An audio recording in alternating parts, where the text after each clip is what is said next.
আর আমাদের যে ভাইজান বলছে ফুলফোলা, এ শালা একটা হারামের বাচ্চা, ওই মাথায় হাত বুলিয়ে ও কেন্দ্রের সাথে ইনভলভ আছে, আমার এতজন আছে, টাকা দাও। আমি ওই হারামখোর মুসলমানকে বলতে চাই যে আব্বাস সিদ্দিকী ভাইজানকে, নওশাদ সিদ্দিকী ভাইজানকে গালাগালি দিয়েছে। আপনার মাকে বলুন সুপ্রিম কোর্টে গিয়ে এই ওয়াকফ বিলের বিরুদ্ধে কেস করতে। এমনি তো মা বাপ তুলে গাল দিচ্ছে অনেকে, দেখেছেন একটা দাড়িওয়ালা টুপিওয়ালা মাথায় দিয়ে গাল দিচ্ছে, দেখেন না?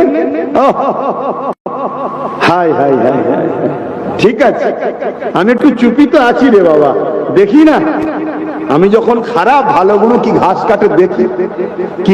বাহ মুসলমান বাহ, ইমান বিক্রি করে ফেললে সামান্য কিছু টাকার জন্য, সামান্য কিছু টাকার জন্য ইমান বিক্রি করে ফেললেন।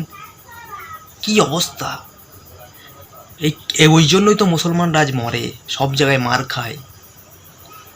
আজ যখন মুসলমানদেরকে বাঁচানোর জন্য আজ আব্বাস সিদ্দিকী, নওশাদ সিদ্দিকী রাস্তায় নেমেছে, আর তাদেরকে গালি দিচ্ছে। এ নিজেকে ইমাম সাহেব দাবি করে, মাথায় টুপি মুখে দাঁড়িয়ে নিজেকে ইমাম সাহেব দাবি করে। মমতার সাথে সেটিং করে বাইরে বেরিয়ে আব্বাস সিদ্দিকী, নওশাদ সিদ্দিকীকে গালাগালি দিচ্ছে মা বাপ তুলে। কি অবস্থা! ওই জন্য তো মুসলমানদের আজ এই অবস্থা। কেন মুসলমানরা মার খাবে না? আজ তো মুসলমানরাই তো একত্র নেই। আর যেই মানুষটা 10 বছর ধরে বলে আসে যে মুসলমানদের সামনে খুব বিপদ আছে, এই মুসলমানরা কিন্তু তার কথা কিন্তু শুনলো না।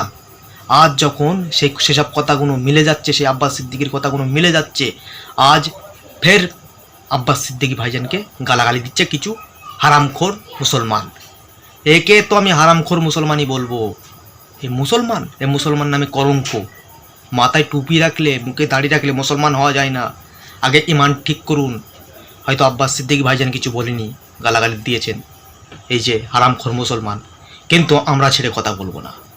আমি ওই হারামখোর মুসলমানকে বলতে চাই যে আব্বাস সিদ্দিকী ভাইজানকে, নওশাদ সিদ্দিকী ভাইজানকে গালাগালি দিয়েছে।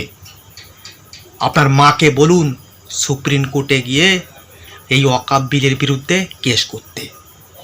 তারপরে আমি দেখব, তারপরে আমি মানব না আপনার মা মমতা বন্দ্যোপাধ্যায় মুসলমানদের পক্ষে। তারপরে আমরা বিশ্বাস করব। আপনার মাকে বলুন, আপনার মাকে বলুন যে সুপ্রিম কোর্টে গিয়ে ওয়াকফ বিলের বিরুদ্ধে কেস করতে। নওশাদ ভাইজান চলে গেছে, আজ নওশাদ ভাইজান কিন্তু সুপ্রিম কোর্টে গিয়ে কেস করে এসেছে। আপনার মা গেছে, বড় বড় কথা বলছেন, টাকা পেয়েছেন, সেদিন সেটিং হলো, সেই ডাকে সেটিং হলো না, টাকা মনে হচ্ছে ভালো করে দিয়েছে, ওই জন্য বাইরে বেরিয়ে এসে আব্বাস সিদ্দিকী, নওশাদ সিদ্দিকীকে গালাগালি দিচ্ছে। ইমান বিক্রি করে দিয়েছে আজ মুসলমান। ওই জন্য তো মুসলমান মার খেয়ে খেয়ে মরছে সব জায়গায়। ওই জন্য তো সব জায়গায় মার খেয়ে খেয়ে মরছে মুসলমানরা, সামান্য কিছু টাকার জন্য আজ জাত ভাইদেরকে গালাগালি দিচ্ছে।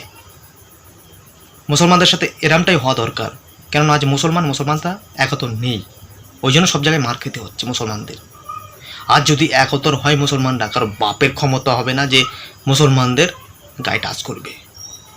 আজ একতর নেই, ওই জন্য মার খেতে হচ্ছে। আব্বাস সিদ্দিকী ভাইজান বহুত বলেছে, অনেক বলেছে, এবার দেখি তোমরা কি ছেড়ো। আব্বাস সিদ্দিকী তো তোমাদের কাছে খারাপ, দেখি তোমরা কি ছিঁড়তে পারো। আব্বাস সিদ্দিকী, নওশাদ সিদ্দিকী ওরা তো খারাপ তোমাদের কাছে, দেখি তোমরা কি ছিঁড়তে পারো। আমরা দেখব। আব্বাস সিদ্দিকী তো অনেক বলেছে, বলে বলে তার মুখ ব্যথা হয়ে গেছে। এবার দেখি আপনারা কি ছিঁড়তে পারেন।